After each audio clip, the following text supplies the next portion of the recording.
இப்ப நம்ம ரசம் வைக்க போறோம். நம்ம இப்ப எண்ணெய் ஊத்திக்கலாம். இப்ப நம்ம கடுகு போட்டுக்கலாம். இப்ப நம்ம மிளகா போட்டுக்கலாம். இப்ப நம்ம கிண்டிக்கலாம். இப்ப நம்ம கருவேப்பிலை போட்டுக்கலாம்.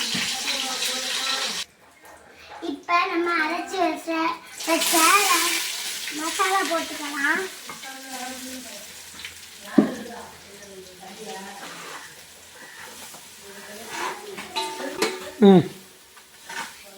இதை நம்ம நல்லா வதக்கிக்கலாம்.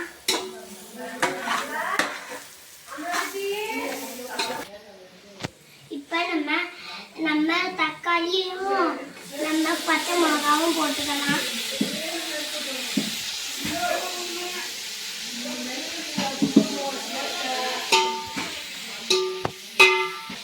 தக்காளி வதக்குறதால நம்ம உப்பு போட்டுக்கலாம்.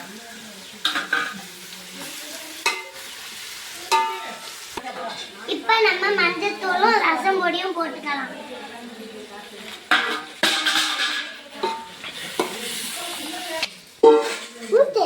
இப்ப நம்ம கரைச்சி வச்சிருந்த புளி தண்ணியை ஊத்திக்கலாம். இப்ப நம்ம மாமா பயமா இருக்கு. இப்ப நம்ம பெருங்காயத்தூள் போட்டுக்கலாம். இப்ப 5 நிமிஷம் ரசம் கொதிச்சு வரட்டும். இப்ப ரசம் ரெடி ஆயிடுச்சு. நம்ம கொஞ்சம் டேஸ்ட் பார்க்கலாம். சின்னப்பா என்ன தெரிஞ்சு கொதிச்சிருச்சு. சாம்பார் ரசம் நல்லா இருக்கு. வீட்ல நீங்க கூட ட்ரை பண்ணி பாருங்க. Okay bye.